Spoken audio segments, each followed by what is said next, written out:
What's going on, Bears fans? Welcome back to another episode of the Bears Focus Podcast. Collin here again. Sterling joining me once more. How you feeling today, my brother? We back from the draft. Finally, it's over with. How you feeling? Feeling like the Bears got better. I'm feeling good about the Bears going into the season. I'm feeling good about what the Bears have done all off season. So I'm in a great mood today, especially with the Bears picking who they picked in the draft. Hey, I love it. I love it. They made some really good picks in the draft, man. We definitely going to talk about that today. Talk about a few surprises, some people that fail. You know, we're going to talk about Shador, of course. We're going to get into a recap of, everybody they drafted, what our expectations are, and then what we looking forward to, man. So getting right into it, let's start with the surprises from the draft, right? Shador fell all the way to the fifth round. The Browns ended up taking two quarterbacks. Um, the Steelers, they took Will Howard. Are they still going to sign Aaron Rodgers? Are they done with getting quarterbacks? Quinn Ewers, he fell and he went all the way to the Dolphins. Are they signaling that they're done with Tua? There are a lot of interesting picks, but what is a surprise for you? I mean, are we going to talk about it or are we going to talk about it? We got to talk about it. I mean, I think the biggest surprise off the bat we have to talk about Shador. Right, you're talking about Shador Sanders, who was one of the top three quarterbacks in collegiate football this past season. Right, we saw passing, we saw spectacular plays, we saw him extend plays, we saw him throw a Hail Mary to win a game, but somehow he fell all the way to the fifth round in the NFL draft, not making sense. But what does make sense is that they tried to teach him a little bit of a lesson. Now, when I say they tried to teach him a little bit of a lesson, I'm not necessarily talking about the NFL, but I'm talking about the NFL. And if you know, you know. There's no reason why Shador should have failed all the way to the fifth round. Wasn't he a Heisman finalist? Didn't he throw for 4,000 yards in college?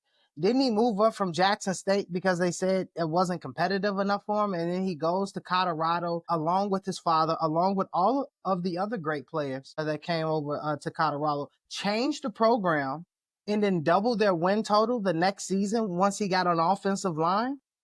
Now they say he's patting the ball.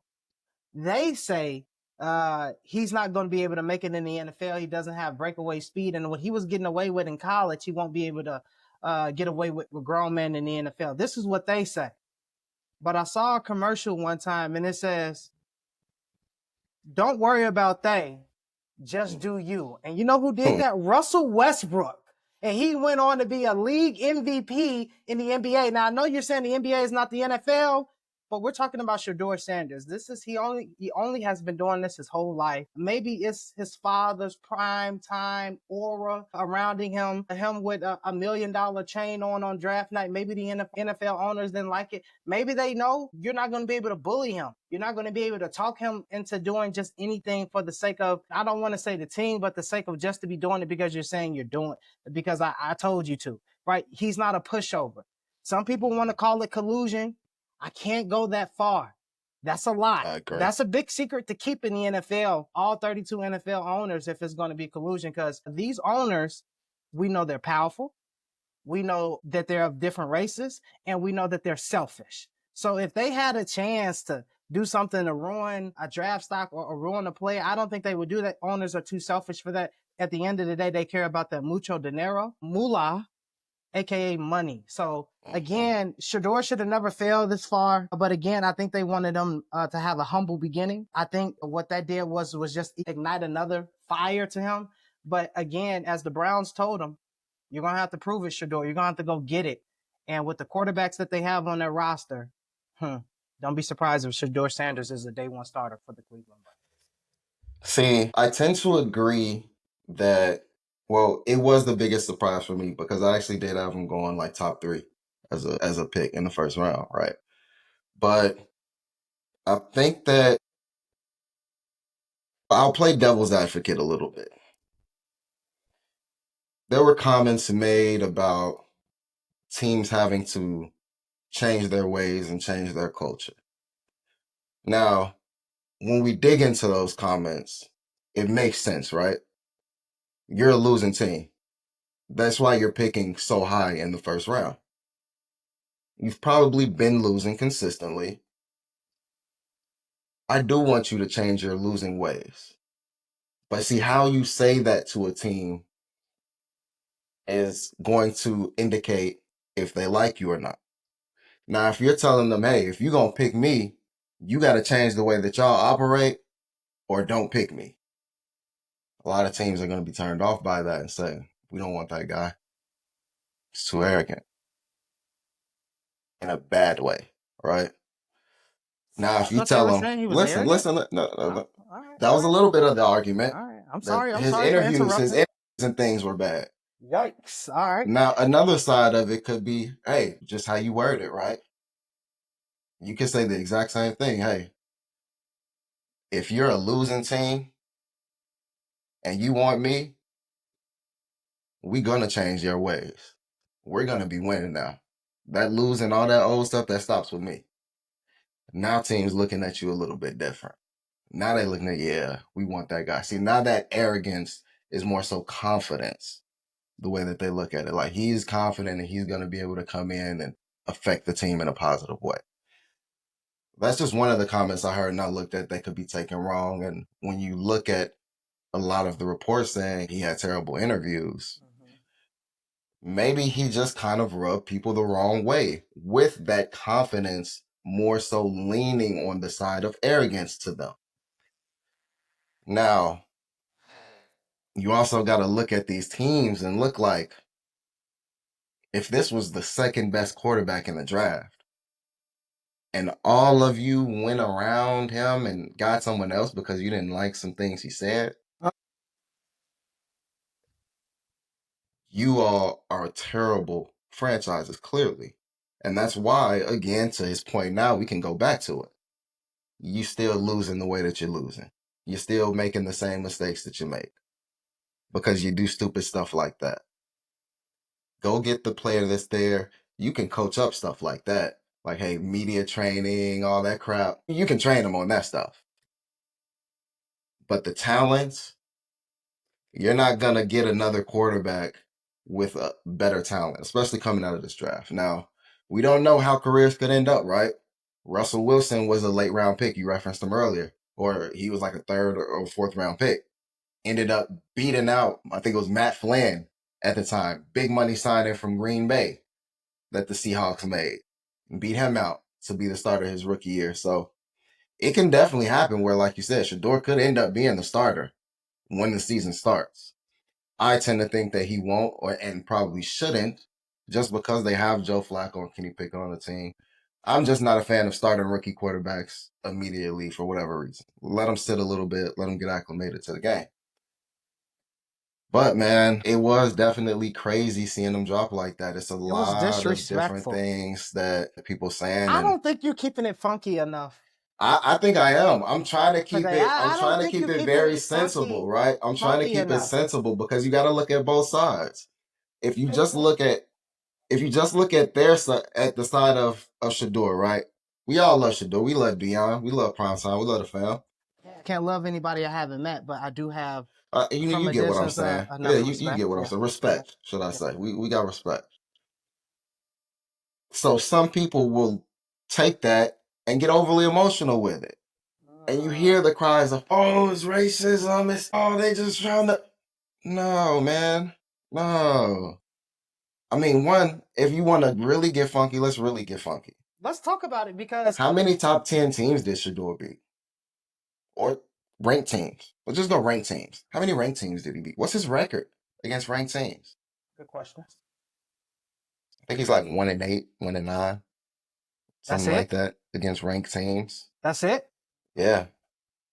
Um, What conferences did he play in?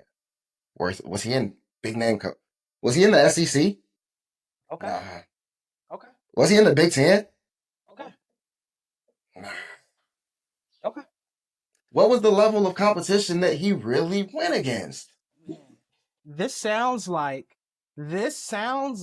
much of the banter, much of the discord that was talked about with Shador Sanders when he was at Jackson State.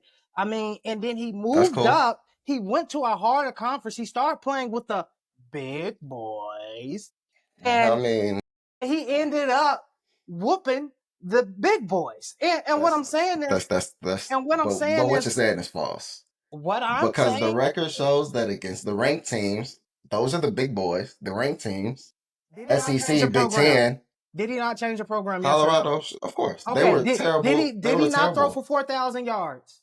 Yes Yes. or no? Did he not? Did he not bring a different level of veracity to Colorado football? Colorado football wasn't even on the map. You can say that's Dion, but much of that has to go to the players that are on the field playing. Dion is just a coach. His aura is over that organization, but if Dion leaves, what do you have left? What is your foundation? Well, how is this program going to continue to grow? Shador Sanders, Travis Hunter, those players transformed the organization and made it possible. Now, if we're keeping it funky, I think it gets no better than the color of our shirts, right? If we're keeping it funky, this is what it comes down to. This is what it comes down to. Now, I don't want to say racism. It's not racism. I don't even want to Okay. say collusion. It's not collusion. Mm-hmm. The young man should have been drafted, right? Well, he was He should drafted. have been drafted 1 through 3, rounds 1 through 3. There's no reason, right, in the NFL for this young man to have slid all the way to 4th, 5th round, unless the owners, unless people, unless all of this stuff that came out saying, oh, he's a bad interviewer, he's too confident, he's arrogant, he's just like his father. But if he's just like his father, then he's prime time. Well, That's what I'm trying to say. He's prime time. and And I when think you go, that's a part and of when it you too. Is he's not just like his father. hold on now, That's part of it hold too. on now. Hey, develop, grow, grow, grow, grow, grow. Then you get there. But I don't know. Have you ever It's done only one something? prime time, dog. It can only be one. Have you ever done something in prime time hours? Have you ever got in prime time? Have you ever had to show up and the lights Nah, is on you and it's prime time? I can't say that, dog. I'm not prime time out here. You feel me? Who doesn't like prime time, cuz? Everybody loves prime time. It's the best. But listen, Okay. that's the thing. It can only be one best. One best. And then you just got the rest. Now the rest don't necessarily that don't mean they're bad. I don't mean they're not good. Y'all just the rest. Right? So I don't know. Like we said, we both do believe that Shador will be the starter of this team. He Like we shouldn't have failed. He shouldn't have failed. Just that. I mean, if we're keeping it funky, plain and simple, millions of viewers, millions of Bears fans, football fans NFL around the fans. world know that this young man shouldn't have failed to the 5th round to the Browns. The Browns were so disrespectful, in my opinion. They took Dylan Gabriel ahead of him. Yeah, that one was crazy. Right now on the Browns roster, they have a 40-year-old Joe Flacco. They have a 30-year-old Deshaun Watson. They have Who's not gonna play? a 25 or 27-year-old Dylan Gabriel, and then they have the young buck Shador They coming got in Kenny at Pickett too. You missed 23. one. They Okay, got Kenny five, Pickett. They got Kenny Pickett, and maybe then they have six. Shador, the young buck on the team, coming in at 23, 25. You want to talk about competitive? You want to talk about a QB room that's kind of chaotic already? You know you can't go into the season with 5 quarterbacks. Deshaun Watson might be out the whole rest of this next season Yeah, with him so tearing his Achilles twice. You bring in Joe Flacco to be a mentor, a teacher, and possibly win you some games in an offense that he did very well in previously. he did. You bring in Kenny Pickett. He's kind of a journeyman, but he has some spunk to him. He can play some football. But when you say Kenny Pickett, I don't know if you think football. Or maybe you think He reminds you of all the other failed Browns quarterbacks. Brandon Weedens, the Osweilers, anybody that you can remember or think of and name. That's what I he don't reminds know. you of, and When it's I not a heard good Kenny, play. when I heard Kenny Pickett, I thought the Red Rocket. But even Andy Dalton Oh, is that's better than Kenny disrespectful. Pickett. Yeah. Yeah, that's disrespectful, dog. Also, I'm going to say with the last one that they have on their roster after Kenny Pickett, the new kid Dylan Gabriel, he can play. Yeah. He can play. He was at Oregon. He was moving and grooving. I saw what he did to Shador in Mhm. that game. I watched it. He was up for Heisman He as was well balling. too. Oh, but he fell all the way. So what is it with these quarterbacks that have these great collegiate NFL careers, but yet when it comes to the draft evaluation and it comes time for them to get drafted, their first round picks, but they go all the way to the fifth round. What does it say about the draft evaluators? I think what it is that you can have good college careers, and we hear the players and coaches and analysts say it all the time. The NFL is a different game. Like the speed is different, the physicality is different. The way that you have to move and operate in the game is totally different. So it's like you learn the new stuff when you move to that next level.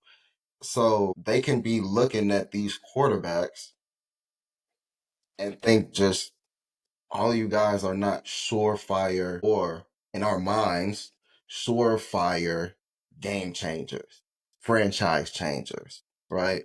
It's a possibility always. You can find something. You can find you a Brock Purdy in the seventh round, right? Always that possibility. That's what I'm saying. Most of But, these quarterbacks who went number one before haven't panned out and over the that's true. last 10 years. There's only been two that really panned out. Joe Burrow. Yeah, different. I mean, we still waiting to see on Jared Caleb Williams. Goff. Golf. Caleb I mean, Williams. there was We know time. Caleb Williams There is was going to talk. stand out. There was I think talk he's for a not. time about Golf not being the guy. And Goff, didn't he go to a Super Bowl? But he went to a Super Bowl. He proved it, right? Isn't he currently the piece that makes the Detroit Lions offense go He zoom, did prove it. zoom, Like you said, he zoom? proved it, but they got to get out there and prove it, right? You got low grades. You got drafted in low rounds. You got to go out and prove it now.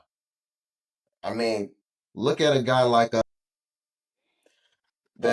Who did they take in the first? Mason Graham. They took in the first round. You could make the argument that, and the results show they just valued him more. They traded back, got a first round pick next year in addition from the Jaguars. They still got a top player that's going to help their defensive line, and they still ended up getting Shador. So I mean, it's like we can do all the complaining, like he should have went first round, and he still got drafted. A team still took a shot. They show, hey, we got a little belief in you to take a chance on even a fifth round pick to bring you into the fold. So now it's up to what he does with that and if he makes the best of it. It could be a situation like RG3 and Kirk Cousins when they was with the Redskins. They both got drafted, right? RG3 was cold. He was killing it. But then he got hurt. So now Kirk had to come in and be the guy.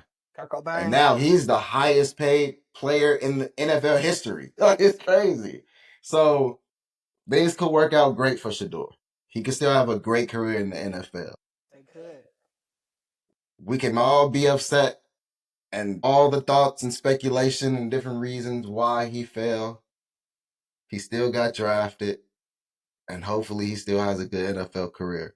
I think they wanted him to get it out the mud. I mean, really, I think they knew he came in. He had all the football acclimate that he needed. He had the aura. He had everything. But I think more so than collusion, this was just a humble beginning for Shador Sanders, and NFL owners, NFL teams wanted to make sure that he understands that this is a different league that you're stepping into than college football. I know what you did at college. I know what you think you're going to do on this level, but if you're going to do that, you're going to have to literally earn it.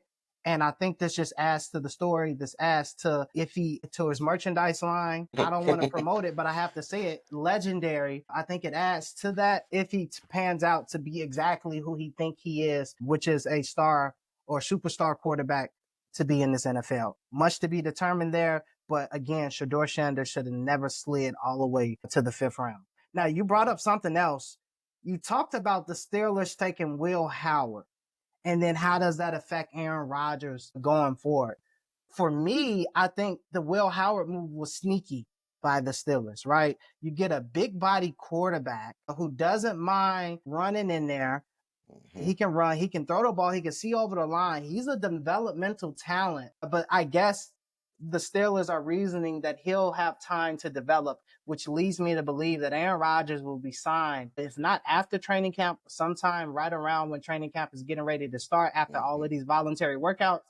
Aaron Rodgers should be in that black and gold, making a significant boost and impact to that team. And Will Yeah, Howard will look to take the reign years to come once Aaron Rodgers decides to hang it up. I agree. I like that move too. That's why I put it on the list because, like you said, he is a big body quarterback, right? So he reminded me, just seeing him play, seeing his physicality, he reminded me of Big Ben, right? Let him train a little bit. Like you said, he needs to develop. I'm just talking about the physical traits. I'm not talking about the talent, arm talent, none of that yet. Let him develop a little bit. That's why the Rodgers, him coming in, hopefully, if he comes in with the Steelers, would be great for them. Let Will Howard sit, learn behind Aaron Rodgers, talk to Big Ben a little bit, get some moves from those legendary quarterbacks that you'll have access to now. Next year, we could be talking about Will Howard as a great draft pick for the Pittsburgh Steelers. Does he get time play this season? In this upcoming NFL season, Aaron Rodgers is on the Pittsburgh Steelers. He's on the roster. Does he get playing time this season? I think ideally, you would hope not. In an ideal situation, if he does, you want it to be like late game blowout, stuff like that, mop up time. But ideally, you hope he doesn't. You hope he just sits on the bench. He learns third string backup, whatever he's gonna be.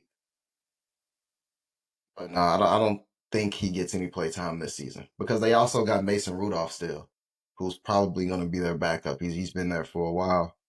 So yeah, I don't necessarily see him getting any play time this season.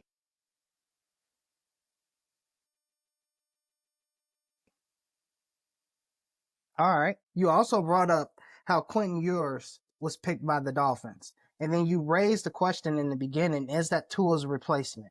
Now, just looking at the Dolphins roster right now with quarterbacks, I mean, you got Zach Wilson on the team, you got Tua, and then you go and add Quinn Ewers. I think this is just like an insurance policy to both of those quarterbacks, Zach Wilson and Tua, For because sure. you literally just don't know. We saw some traumatic things happen to Tua over the course of the last three Yeah. NFL season with his brain. And the way the brain works, it shouldn't be rocked out of his center cranium too often because they say every time you get hit in football, it's like putting your body through a car accident Yeah. every That's crazy. single time, right? So this has to have an impact on the brain. This has to have a does have an impact on the body. You just don't know what tool. You want to keep him upright as possible, but he could be one hit away and his career could be over with. Yeah. We are wishing him nothing but the best. We For want to sure. see him succeed. They tried to go big Tua, it didn't work. They dropped him back down to skinny Tua. He had a little bit more success and a little bit mobility in getting Hmm. out that pocket. Again, I think this is just an insurance policy, a long-term insurance policy. But right now, Tua is still at the helm. Tua still has the keys. He still has Tyreek Hill, Jalen Waddle. He can do some electrifying things on the offense. But I think if they get off to a bad start this season, you can see the Miami Dolphins kind of make some changes, especially if Jalen Ramsey isn't on that team anymore on the defensive side of the ball. Tyreek Hill could be looking for his way out as well. And the last thing I want to say about surprises, it was the Jets too for me. The fact that they skipped on Tyler Warren, I thought they would want to get another offensive weapon out there for Justin Fields, see what he could do. But they went with Armand Membo in that first round. They got Mason Taylor, Jason Taylor kid in that second round, but it was still kind of surprising that they did that. Now, I think they're going to have a really good offensive line this season. I think Justin Fields will have some protection, and I think he'll be able to get that ball to a Garrett Wilson, to a Mason Taylor. Brees Hall should have some running lanes. So I think they may focus more on running the ball, try and limit those mistakes, do what Pittsburgh was doing with Justin. And I think that we'll see them let him rip it a little bit more. Let him actually throw the ball more, All right. get downfield, get them passes out. So I am excited to see what the Jets do next season. Always rooting for Justin Fields. Feel like he still should have been here in Chicago, but I think we still got a great quarterback now. But yeah, that the Jets were also a little bit of a surprise to me in their draft. I like that. I mean, of course, wish nothing but the best for Justin Fields. Man, I think what the Jets did is really giving Justin Fields a shot at success. You're right. They could have got another weapon for him, but time, if he doesn't have the time to throw the ball, to look down the field, to scan, then how does it really work for Justin Fields? It probably won't. We saw that layout in Chicago. It didn't work. He extended some plays. He got us some wins, but it got ugly the later and later we got in the season because that Yeah. offensive line was just brittle, broken down, and couldn't hold water. This is Mm-hmm. not to say that our current offensive line is anything like that. I can't tell you that. But what it was back then, not so much. Justin Field would really have a time to let his attribute shine. He could have a really good chance at playing some really great football using his athletic ability and just his talent and throwing the ball down the field. If it all comes together for Justin Fields in New York, specifically being a New York Jet, don't be surprised if they talk about Justin Field in that MVP race because again, these quarterbacks, it's just not limited anymore. You see It's what not. Saquon Barkley did. You see the season that Joe Burrow had. You see what Josh Allen did. You see what Lamar Jackson did. Patrick Mahomes got a haircut. He looks to be fired up and ready to go. So it's just like all of these different things come together. You want to talk about a competitive NFL that week to week, each game really is going to mean something monumental or even more than what it meant before because each week is kind of like being in the Western Conference of the NBA. And you have to face one of those dynamic point guards, one of those dynamic players. You have to be ready to suit up every NFL game and be ready to go. I know they say that every NFL game, but every NFL game, you kind of got to be ready to go because the league, you can lose on any given Sunday, Thursday, or even Monday now because of the quarterback play and just how explosive these teams are getting. Yeah. And one more thing before we move on to the next topic that you bring up, yeah. What you think about the Eagles? I know they just went to the White House. What you think about the backlash Saquon was getting from playing golf with President Trump and flying on Air Force One with President Trump to the White House? What you think about the It's the backlash? president of the United States of America. I have no ill feelings about it, nothing to say about it. He's hanging with the president. If you were hanging with the president, what would you probably wouldn't be saying nothing either. Right? No, But sir. listening and trying to suck up as much good information as you can. Now, this shouldn't be a backlash on Yeah. Saquon Barkley. I mean, he did just win the trophy Super in Bowl. the Super Bowl in the NFL. He did just have the opportunity to break Eric Dickerson record. He didn't. He did just had one of the most electrifying seasons of a running back ever. He did just come to his first season going from the Giants to the Eagles went. So why not? You can do what you want. He's a Super Bowl champion. He's one of the best players in the NFL, and he's hanging with the president. So what? Get over it. Yeah. Do you know how many people are probably hanging with people that you don't know and that you may not like, but this is the president of the United States Yeah. of America. This isn't an enemy. He isn't in foreign territory. He's on U.S. soil. He has a reason for it, for why he's doing it. He's capitalizing on it. Business opportunity are more so happen behind closed doors than the ones that we all see. Stay focused. Saquon Barkley up to big things with the president. Yeah, it was really foolish, that backlash. People trying to make it political. The only thing political about it is because he's the president. Other than that, if you win something and you get invited somewhere and you decide to go, great. That's up to you. You I want to think know it's dope. something? You want to know? I would love to golf with the president. You want to know something? And what I might say might be kind of crazy. What's Again, that? I'm keeping it funky. Wasn't Tiger Woods just at the White House? Tiger Woods was at the White House. And then look at, hey, some of the stories that you kind of hear written, Tiger Woods and Trump, and I don't know. I didn't read it all. I just saw some of the headlines, but hey, stuff goes on, stuff happens. Saquon Barkley deserves no backlash. I He's a agree. Super Bowl champion, and of course, he's capitalizing on his opportunity, hanging out with the president. Go for it. Yes, sir. All right, so now we talk about Shador sliding. We talk about some of the surprise draft slides. Now it's time for us to kind of switch gears and let's get focused back on everything's Bear Focused podcast, all things Bears. As we continue to recap and move through these topics, we got to talk about that Panthers trade. With the trade finally being completed, what do you think of the haul that we got? All the players that we got from the trade that Ryan Poles made for that first round pick with Carolina. Again, some of the players that we got DJ Moore, we got Darnell Wright, Tyreek Stevenson, we got Caleb Williams, our quarterback of the future. We got Luther Burton, and the Panthers, all they got was Bryce Young. How do we feel about this? Ryan Poles dealing masterfully. How do you feel about it? Hey, yo, Ryan Poles got away with a robbery, bro. he, I don't know if he put a gun to him. I don't know if he had a weapon or not, but he got away with a robbery, all right? We have a criminal walking around right now in Hallis Hall. This man pulled off a master class of how to trade back, Absolutely.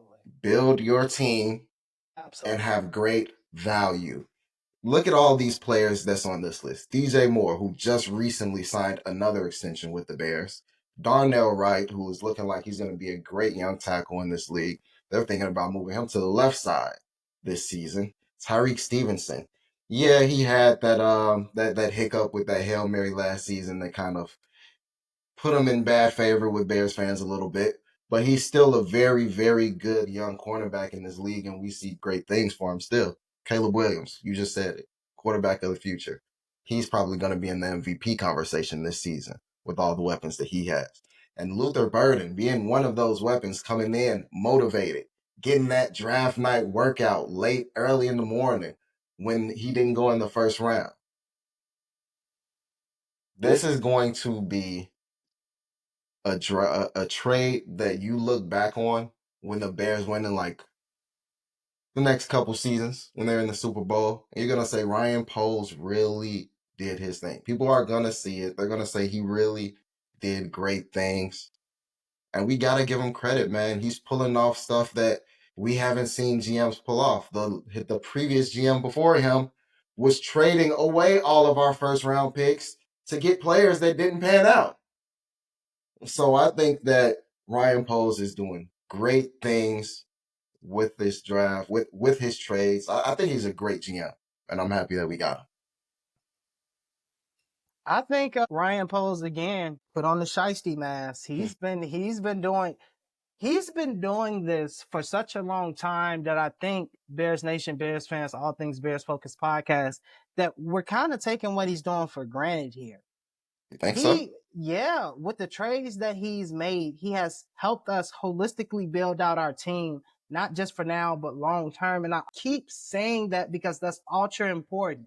Ryan Poles is not only getting a player now, but he's getting one later, right? Yeah. So he has this team well equipped for the next 4 to 7 years where we can go on a run. And if we can get just in the door, if we can get everything going, that we can have a chance to get up to 3 Super Bowls. I know what you're saying. All things Bears Focus Pod. That was kind of wild to say. We haven't That even was seen wild his to new, say. we haven't even seen his new team on the field yet. But again, Ryan Poles has been dealing masterfully, taking these 2-for-1s, 3-for-1s in some instance, and making it work for the Bears team currently constructed and the one that they're building future. No bad issues, nothing bad to say about Ryan Poles. I don't think he's done yet. I think that was just the tip of the iceberg. I think we still have some spots on the team to fill out.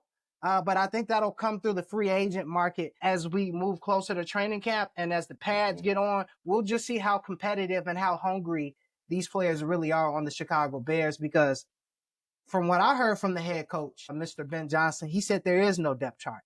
There is no number 1, there is no number 2, there is no number 3. If you want to play on this team, you're going to earn it. You're going to work for your position. And if you're not willing to work, but that lets us know all we need to know and where you need to be on the depth chart or even need to be in relation to this team. So just coming in with that mentality, with the head coach being fair, everyone is going to get a shot. You're going to have to show up and play. Not only will you need to let your attributes show, your skill, you're going to need your mental fortitude to be at the forefront so that you're not making mental errors, so that you can, when the game is taking a physical toll on you, you can mentally battle through and play the mental side of the game and come out on top. There's a lot of things brewing in Chicago, especially with all of the overhaul. Again, Bears fans, Bears Nation, we need to be elated. We need to be ecstatic. We need to continue to hold this team in high reverence because this is the best Bears teams that we've had in years, even going back to the Super Bowl where we lost to the Indianapolis Colts. So again, We need to be happy about what Ryan Poles did. We need to continue to support this Bears team. And as much as overhaul as they've done with the players, let's not forget about the coaching staff as well, too. That's real. And I agree with you. Talent wise, this is the best team that the Bears have had in years. This is the best. Now, hopefully, it all comes together on the field. All right, once the games actually start and they matter. But let's keep moving on into the rest of Ryan Poles' moves here with the draft. Let's finally get into this draft recap here. Overall, the Bears, I think they did pretty good, man. They had what, 7, 8 picks in this draft that they got. Yeah. You just brought up a Ryan Poles. He pulled another one of those Poles specials. He did that three for one Pause. in that second round. Pause. I don't know what the pause was for, but a 3 for 1, the Poles special. All right, I see it. All right, I heard it that time. I will say it again. The Poles special. All right, 3 for 1 in that second round. Then I'm gonna be honest. I think we got 3 future starters out of that second round. But let's start with our number 1 pick, Yeah, Colston Loveland. Let's start with that. Let's start with that. What's your thoughts, dog? You tell me your thoughts. I mean, My thoughts? are you in love with Loveland? It's okay to say it. Hey, it's okay. You seem like the energy I get from you. You seem like a kind of like a Buckeye kind of guy, and this is a Michigan man who just went number 1 to the. So I'm just trying to figure it out because that's cool. where I'm from, we go blue. I don't know what Go you blue. say. I don't know what you say on the other side. I just don't know. Look, man, I'm gonna just say this: winners don't gotta do all that stuff, right? When you winning, you let the trophies talk for you. All right, that's how you do that. So that's cool. You got a Michigan guy. Loveland. Love it. Love All right. Loveland, right? All right. Thank you. Put it on record. Thank you for saying it. Appreciate But it. since you bringing up blue, let's just point out Yeah, let's bring up blue. that the OSU did have the most players drafted in this year's draft. Second most all time, since the draft has been 7 rounds. So I mean, you tell me, you talk to me about what really matters. You feel me? I think with that stat that you just brought up, cool stat. Great. Mm-hmm. But do you know who was second? The Michigan Wolverines, right? Mm-hmm. We were right there, right behind you all in terms of how many players got drafted from what school made it to the NFL this season. So that stat That's is cool. a bunch of malarkey. It's a bunch of baloney. I don't even know why you said it because it's so highly competitive. Mm-hmm. It's not like this. It's like this, right? You're looking eye to eye. So doesn't really matter. One day really we'll matter. dig Cool stat. into Cool. careers of players and really see who's got the edge. But I think we know who has the Cool little edge, stat, but you know. But about Loveland, man, I think that this was clearly a Ben Johnson pick, right? People knew that when he came from Detroit, he was gonna want to get another tight end in there. That's why a lot of people had Tyler Warren as the guy. And I think that most people went with Warren because he just had a better season, right? His numbers looked better. He had a game where he had like 200 yards catching, right? Loveland, not so much. But when you look at the offense and how the team was, that was a running team, all right? They didn't really have a quarterback that was going to get the ball down there. He actually led his team in reception yards and receiving. So I think that this is going to be a really good pick. I think he's going to be a really good player for the Bears. I'm curious what that means for Cole Kmet. It means nothing. Have you ever heard of 12 personnel? Means absolutely nothing. I get it, dog. I get it. 12 personnel is in with this Bears team. Hey, I think it's kind of has to be the way. That's just how the team is built, right? Do we have a fullback? Probably got somebody that plays the position, but we don't have a fullback. So yeah, most of the time that's what they're in. The 2 tight ends, the 1 running back. But what are we gonna ask Cole Kmet to do? We already saw it in the offense, and we don't know if this was a Caleb Williams just don't want to pass the ball to Cole Kmet. Is it that he's not seeing them because he's holding the ball so long, trying to get the ball downfield? He wasn't that much involved with the offense last season. Now Ben Johnson's probably going to change that, right? I think I brought up before. Hey, we looking at the Patriots of old when you had Aaron Hernandez, obviously before things he did, and you got Gronkowski, right? We got two good tight ends that we can involve in this offense. I think he's going to be a stellar piece. He's a big body, speed tight end. He's going to get out there, run those routes crisp, clean, give Caleb some open looks, man. I think it's gonna be some good things from Colston Loveland. I think for me, what separated Loveland from Mr. Warren is his separation at the top of his routes. I went back, I did some film study. I looked at throughout last season how Loveland had a little bit more of explosion coming out of his routes, being able to get separation from cornerbacks, definitely linebackers, than anybody else you try to cover him with. With him having the genetic advantage over most of the players he's going to see on the defensive side of the ball, and you add skill, ability to that, he just becomes a freak of nature, almost a matchup nightmare for opposing teams. You have to kind of scout and plan for him, which does what to the offense?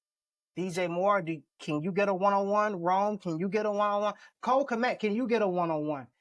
I like the way that he blocked. You brought up how Michigan, yeah, we didn't necessarily have a quarterback last season. We went through a couple of quarterbacks throughout the season last season. To be expected, but Loveland still showed a great spirit in wanting to block for his teammates. Definitely led to some great runs by the Michigan Wolverine running backs. I mean, Loveland, how could you not like him? He's, again, physical. He's willing to block, and he has great separation at the top of his routes, which makes him a matchup nightmare. I don't think Tyler Warren had that separation that we were looking for, or kind of like that elite speed that can kind of switch over. I compared Loveland to Jeremy Shockey, but that's not a disservice. That's that it's like, you know, Jeremy Shockey was a great tight end, but Jeremy Shockey was cold. People don't what know. Loveland has everything Jeremy Shockey can do: block, catch, physical, but he has that speed that kind of separates him a little bit. Again, makes sense why the Bears knew they weren't going out to Keenan Allen, because they knew that some of these guys would slide, teams would get disrespectful. And from what I heard, the research that I saw, the phones were buzzing. The They phones were were trying to get ringing. up to that spot to A get lot of Loveland. teams, as you mentioned, we're trying to trade up to go after and get him. And once the Bears drafted him, most of those calls went silent. So we weren't the only team that identified him as one of those guys in the draft. Many other teams did as well too. Glad to have the guy on our team. He's going to be a great piece, a significant piece, kind of like how Sam Laporta was used in Detroit. He's going to have a similar role, but I expect him to be blocking, and Cole Kmet to still have a profound effect on this offense coming up. For sure. Second round, where Poles pulled off that special, that 3-for-1. We got three picks. So we got Luther Burden. All right. Stud. Stud. Stud. Some people had him as like the highest ranked receiver in this draft. I didn't necessarily have him as such, but we see the good things that he brings, right? Ozzie Trapilo, Boston College, tackle. He played a lot on the right side mostly, a little bit of left, and then a little bit in guard as well. So he has some switchability and whatnot. And then Shamar Turner. They got him with their last pick in the second round. That defensive tackle. Yeah. Yo, this second round, man, what you think, dog? I said it already. I think we got some future starters, but what you think, man? I like all three picks, but I really like that Ozzy pick. That pick really let me know Bears are serious. They're not playing around. They see what needs to be done. Braxton Jones, I'm just gonna let you know, He's on the clock. You He's on the want to make clock. sure you're rehabbing and you're doing everything the coaching staff asks of you, because again, highly competitive offensive line there now. The trenches are revamped. The monsters of the midway are on the offensive side of the football currently constructed. This Ozzy guy, freak of nature, 6'8", Huge. 6'8", Huge. 315. All right. Now he is going to have some issues with guys trying to get under his pad level and get him off his spot. But if he could just uh, stay there and have that functional strength to keep somebody still, he could potentially, once he gets his body acclimated, once he gets up to this NFL speed, he could potentially be a superstar. I see him like a Lane Johnson. I see him like a Trent Williams, because these are people that this is the player that teams are not talking about. I'm surprised he slid. I'm surprised he didn't go higher. You got a prospect at 6'8", 315. His dad was an All-American. His dad played in the NFL. You're talking about a guy that lives and breathes football, but not only does he live and breathe Pedigree is there. the pedigree is there. The acclimate of this young man, the way he speaks, the way he breaks down football film, the way he gives you insight into what he thinks, holistically, just everything you would want in a player, not only now, but going forward. Ozzie might be the steal of the draft for the Bears, giving them offensive line stability, not only for now, but for the future. Now, I like the Luton Burton, the third pick. I think the guy is just dynamic. I mean, you look at the tape at Missouri, you put it on, he's feisty, physical, and he is fast, right? He has that quick twitch ability that you need to separate, get open, and he's ferocious at going up and getting that ball at his highest peak. I don't think he runs from competition. I think he runs to it, which is going to do nothing but add another level of veracity to the Bears. I think is good. It makes that wide receiver room competitive. I think it gives us another playmaker. I think he adds to the Bears' offense, thus building out that wide receiver room that we already had. Now, Shamar Turner, I think he has the chance to do well too. When I saw his interview and when I saw him, he kind of reminds me of Alex Brown, Bears fans. I mean, I don't know what it was. I saw him and I just saw like an Alex Brown. Like, and if you know anything about Alex Brown, he always made a play when he was supposed to. He was one of the best defensive ends, defensive tackles that we had on the Bears. He was one of the key essential pieces that made the Monsters of the Midway go, and everybody liked him. I feel like I got that vibe when we drafted Shamar Turner. I think he's going to be another great piece for the team as he continues to develop his NFL body. He probably already has the strength, but just those fundamental things you need to develop throughout camp and going into the season. I think he has the chance to do that and make a significant impact as a rotational piece right away for the Chicago Bears. Hey, competition is everywhere on this team. And that's going to be the thing of this camp, right? When everybody gets in, it's competition. You brought up earlier, Ben Johnson always says no depth chart. You got to compete. You got to earn your spot on the depth chart, and that's only going to bring out the best in everybody, because we're going to have people that may not have felt that smoke on their tails before. They was just always the guy. Now you got to prove that you're the guy, or you're going to lose your spot. The Burden pick, I like it. I heard a lot of comparisons to Debo Samuels because he did some things out of the backfield. I know he had like 100 yards rushing last season, a couple TDs. But man, some of the bad stuff on him, right? The negatives. What's that? I didn't hear any of that. What? If he's not getting the ball, it's like he's not focused. He's not locked in the game anymore. I heard when he's not getting the ball, he's blocking.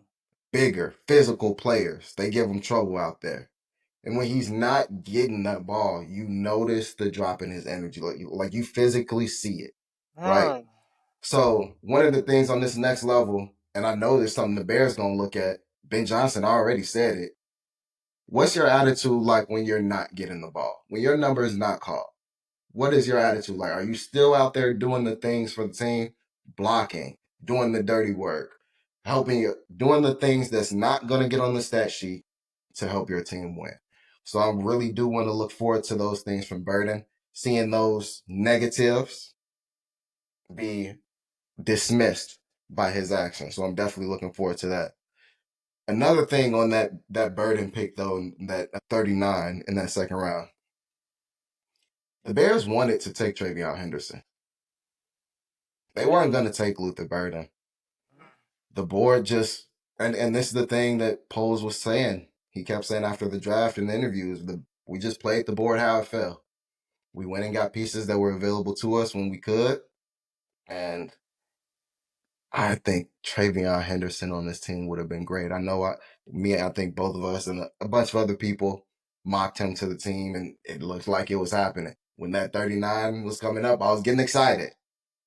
And then the Patriots took him right away. So, man, we still got a running back in the seventh round we'll talk about, but Yeah. that just, Poles wasn't lying. He said there's a lot of volatility. He said there's going to be a lot of chaos in this draft, and it kind of was. The board didn't necessarily fall how people expected, but they still got a really good piece in Luther Burden. Ozzy Trapilo, a giant on that offensive line. He's going to do big things for the Bears. Is he going to start on the right side or the left side?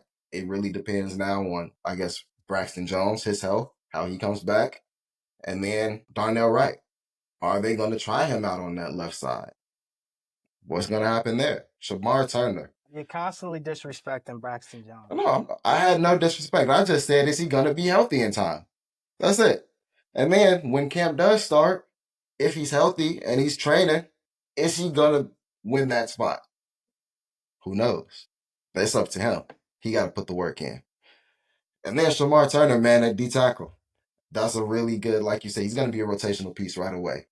I don't know how much we're going to be seeing Jervon Dexter inside. We saw him earlier in the offseason. He's looking lean, mean. He's probably going to be on the outside more. So the team, man, we got some really good young pieces. Really good young pieces. I just want to say to a follow up to something you said about Burton. Mm. Burton will not be a burden to the Chicago Bears team. All right. I just want to let you know that right I now don't off the think so bat. either. I think he's mentally wired like you chose who over me? All of these, I'm gonna show you in that game. Like he's gonna be that type of competitive edge that we haven't had in a long time, coming from the wide receiver spot, right? The guys is just purely competitive, and you talk about what Burton may potentially struggle with. We have all of that in training camp. Wouldn't that be just a pleasant surprise, right? You talked about he struggled with physical corners. Let's put Tyreek Stevenson on him, right? And let's see if he can handle man to man. Is Tyreek Stevenson actually ready to play man to man this upcoming season, or is he still zoned out? Don't know. We'll figure it out as we get through training camp and we see the level of competition with these players along with the Bears coaching staff. Again, highly intelligent coaching staff, well-rounded team. We have star players, but we have a lot of competitive players. There's a lot of juice with this Mm-hmm. Bears team that we're going to look to extract and hopefully use throughout the rest of the season. So again, Bears have some great picks that they made. They look to be on the right trajectory, but you really don't know until things get rolling in training camp. Yeah. So go ahead. No, finish what you was gonna say. I was just going to say, did the Bears do everything that they needed to do within In this this draft?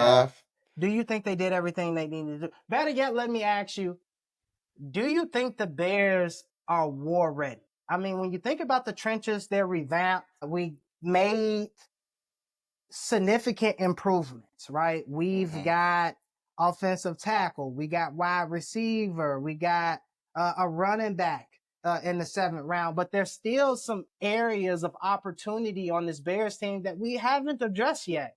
that's true. Need I say, safety? Yeah, Need I say another linebacker? I know we drafted one, yeah. could pan out to be great, but what about right now for immediate impact? I don't know.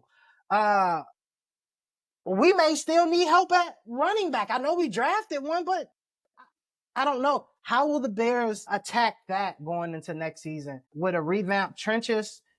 What about the remaining holes on the team? How do you think the Bears fill that out?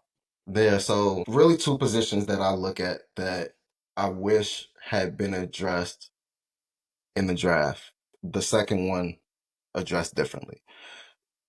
First, the edge. We all know we needed an edge. There were still some available in that second round. I'm not upset at the Luther Burden pick. I think he's going to be really good for the Bears, a good addition. But I think at that spot we could have gotten an edge, right? That would have helped us. Running back. I know we got Manangi, however you say his name, right? The guy from Rutgers. We got a nice running back in the seventh No, round. no fumbles in his career. The No value of fumbles. that, the value he had over 600 carries in his career at Rutgers. No fumbles in his career at Rutgers, and he'll run through your mouth at He's a Rutgers. hard runner, and he's a good one that they brought in. They also brought in an undrafted running back, Deion Hankins from Texas State. Hard, physical runner, that they say. So I think they did decent at running back, but when we look at those two positions and how can they improve them to really get war ready, free agent wise, edge. I mean, what you got out there? Stuff like Zadarius Smith, you can maybe bring in and get some help. If we were gonna do that, why we I, sign Odingbo, right? I heard if you go after Smith, he brings the dolls. I mean, that's what I heard. Hey, I mean, we might need that, depending on how things looking at camp, right? Running back. We've been hearing a lot of chatter about Nick Chubb. I know we brought it up earlier in the offseason before it was really any chatter. It's starting to heat up now. People talking about it. Is he going to come in and be that addition to that running back room with Chubb, DeAndre Swift and Roshan 3 Johnson and the rookie? I think that might be a good move. That'll be a very, very sneaky good move. I think we see some trades from the Bears in terms of running backs. I I don't keep think saying so. that. I think our running back room, we got what? How many running backs on the roster going into camp now? We had 3, I'm and probably then going we to have just about five, six. 6. So we got 6 running backs going into the training camp. All 6 are not making Of the course. team, but we know there are going to be teams out there that are going to need a running back. Who do you let go? Oh, Who do so you you're saying get rid who of somebody. who do you choose, right? Who do you choose? Everybody can't play special teams. Everybody can't be the third string running back. Mm, Everybody can't be on the practice squad. Who do you choose to trade and let go? Because there's going to be a team need out there that's going to go, I need a running back. Even if he's not starting, I need a highly competitive running back that can cover the ball, tote the rock, and then make a contribution, whether it's on offense or special teams. I mm. need one of those guys. The Bears have right now 3 of those guys on their roster. Are all 3 going to stay, or is one likely going to get traded? Or DeAndre Swift, is he still going to be a movable piece as we continue to trend towards the season? Or do the Bears think to stick it out with DeAndre Swift and let him get through the season? I don't know. I'm not in that running back room. Uh, I don't know what the offense is going to be constructed like as of yet. But we got 6 running backs. I can't expect all 6 to stay. of course not. And I think it really depends on how training camp goes, obviously, right? If they got some of these young guys that they feel like, hey, we could bring them in. They're on cheaper contracts. They could replace Swift. Yeah, he may be the guy, right? That gets traded. If they especially if they bring in a Nick Chubb, Swift, you might be on the chopping block, my boy. Where does he go? Dallas. They didn't really address their running back too much. I know they got Jaden Blue, but he's a little guy. Uh, Hey! Don't sleep on Jaden Blue. He's highly explosive. he is, but they They got also just They got Jaden Blue, Javante Williams. Talk all they about did was get Rico Dowdle again, right? That's all they did. They just got him again, another version, a cheaper version, right? So the Cowboys didn't do anything. They're a possibility. And the other teams I'm looking at for a running back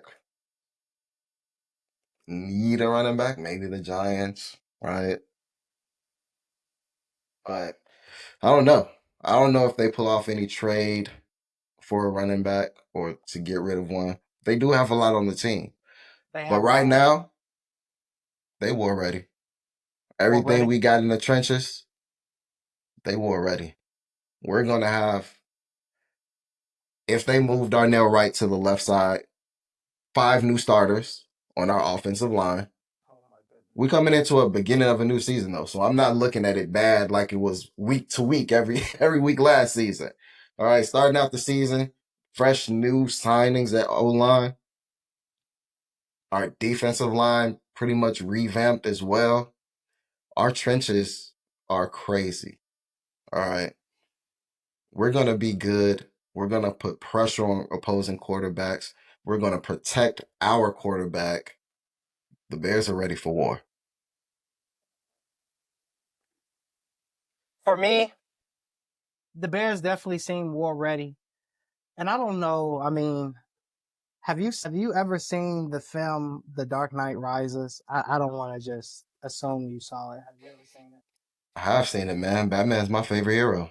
Okay. There's a scene in the movie where Bane is just whooping Batman's, just giving him a good workout. And Bane says to Batman, I was wondering what would break first, your spirit or your body? And then he proceeded to break Bruce Wayne's, Batman's body. The Bears training camp is going to kind of be that bang line. I wonder what's going to break first, your spirit or your body. Again, I can't remember a time where I was going into a season and I was thinking training camp is really going to be hard for the Bears. Caleb Williams said it himself. Training camp is easy. It wasn't really too much for him. Yeah, they weren't correcting them. They weren't making sure that things were done right. Of course, it's easy. And that's no disrespect to Caleb. It very No, well could have not been the player. easy. It's the coaches. Again, you get new coaches in there. Now, I haven't heard Caleb Williams say anything like that. He said he wanted to be coached hard. I think that's met at the front door. Him and Ben Johnson have been at the hip. I can't really wait to see Caleb Williams throw that ball and lead this team to a lot of wins and to a playoff berth this upcoming season. Again, training camp is going to be really, really hard for the Bears. Again, Bears players, Bears Nation, all things Bears Focus podcast. Go watch The Dark Knight.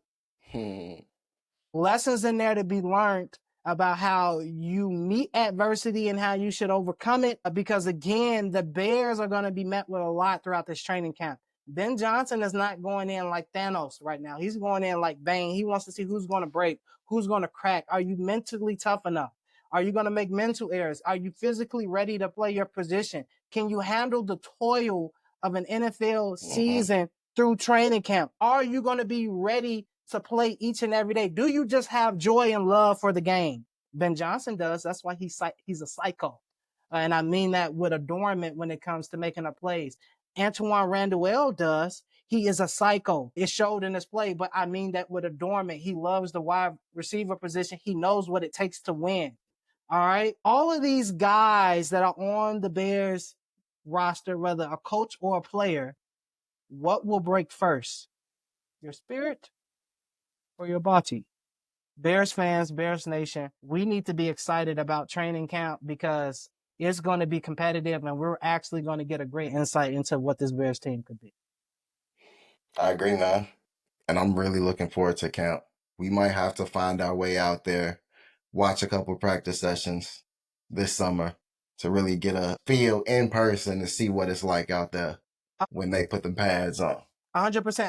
I think we don't want to release too much, but we got some things brewing in the background where we actually might be able to do like a fusion of a couple of things coming together, especially throughout training camp. It's just a matter of making connections, doing cool stuff with great people. Be on the lookout for that content because it's going to be riveting and it's going to be different than what we've been doing right here. For sure. And then last topic here, man. Outside of the Bears, what teams you had the best draft and made the biggest impact on their team?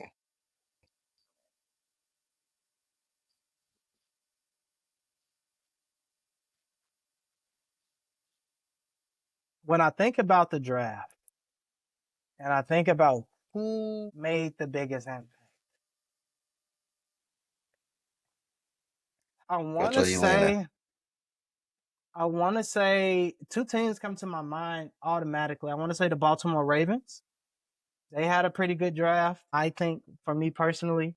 And then I also think that after the Baltimore Ravens, I think through the draft, not necessarily signing players through free agency, but you're just talking draft as a whole. I think after them, the Baltimore Ravens, I want to say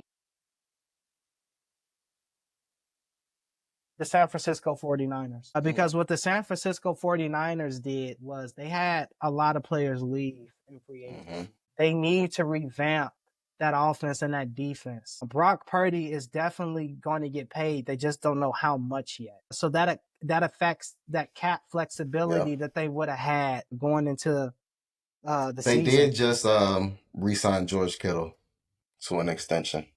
Beautiful, because they would have been crazy not to. So I want to say the 49ers, they definitely got younger. They're definitely going to be flying around on defense, but this does give them leeway to pay Brock Purdy market value contract or a little bit over if they do so choose. Again, Purdy, a 6-round, 7-round pick, who is now one of the top 10 quarterbacks in the NFL. I don't know if you like a good story. I don't Top know 10, about top 10. top 10 quarterback in the Don't know NFL. about top 10. He may be 10 or 11, but his acclimate of what he did on the field and when it comes time He's to been play, good. he's been good. Gotta give So credit. I would say those two teams for sure. Lamar Jackson gets more weapons. That defense got better, which is just scary. It's like every single season, the Ravens and the Steelers somehow just make these ferocious acts to their defense. And you'd be like, oh, wow, I didn't It's know. gonna always happen. How did they get him? How did they fall? I think if you thought the Ravens were fast on defense last season, they're going to still be as fast, but even more physical. And I think they got more depth on that defense, which is what they needed just in case they break down later in the season. I like you brought the Ravens up. I agree with them as far as their first three picks: Malachi Starks, Mike Green, Emory Jones. I think really solid pieces that they brought Mike in. Green. A lot of people had the Bears wanting to get them, but it was different issues and things with that. Poles don't like trouble boys. So, but for me, the team that made the biggest impact to their team was the Falcons. They traded back in to that first round after taking Jalon Walker, and got James Pierce. Then in the third round, they got Xavier Watts, who I thought the Bears would pick up. And they got another safety in Billy Bowman. They focus really on their defense. They said, we're improving our defense. All right, Grady Jarrett's gone. We need some people on this line. We need to cause some pressure. We need to get some pressure here. We need some help on the back end. The safety, Jesse Bates, getting kind of old. How many years is he going to be there? The Falcons did really good improving their defense. They already was working on their offense in previous drafts. All right. People thought they were crazy getting Michael Penix last season. You just signed Kirk Cousins. Now you draft a quarterback. And with the season Kirk Cousins had and the draft they just did, they looking like geniuses. So I think Yeah. that the Falcons really did good, and I'm excited to see what they do in that NFC South this season. All right, Baker been balling down there in Tampa, and they improved too. They brought more weapons in, but I'm really looking. The Falcons did a lot of additions by subtractions. And I do mean that they have a lot more brewing down in Atlanta than just the player. So James Pierce Jr., he brings a lot to the table. Jalen Walker, I thought the Bears maybe should have got him at the number 10 pick. They went Loveland. He's going to be a good defensive player. Again, all of these defenses are going from physical to fast, and they're trying to keep the physicality up, right? The Bears defense right now is going to be very physical while we're playing man to man, but we're going to be fast. Like we're going to play sideline to sideline. So there's going to be a great amount of speed that you see on this team, which means that players are going to be shooting gaps. They're going to be loading the box, and they're going to be able to make plays because of their speed and their physicality allows them to. So Yes, again, sir. thinking about the Bears and just NFL team strategies for defense holistically around the NFL, defenses are looking to get faster and also more physical because there are more offensive weapons more than ever on the offensive side of the ball that you have to be prepared to play for, and you have to cover running backs that can catch. You got to cover tight ends, wide receivers, even linemen that can go catch a tutty now. It's really gotten out of hand. Can defenses stop all of that and still have enough energy to get a stop? I mean, it's going to be determined for all 32 NFL teams coming up. But looking good in terms of physicality and speed on the defensive side of the ball. Not only Bears, but teams across the NFL. Most definitely. And you know what? That's kind of the thing we saw with the Eagles and the Chiefs. You want a fast defense and you want a physical offensive and defensive line. That's where the league is going now. It's a copycat league. Everybody want their offensive defensive line fixed. Everybody's trying to be fast on the back end. So man, again, thank y'all so much, everybody, for listening, tuning in with us, going over this draft recap, all the great things the Bears did. We're looking forward to a great season from the Chicago Bears. And like he said, man, we got more things coming up. So stay tuned for everything that we got in the works. Until next time, baby, Bears Focus Podcast. Bear down.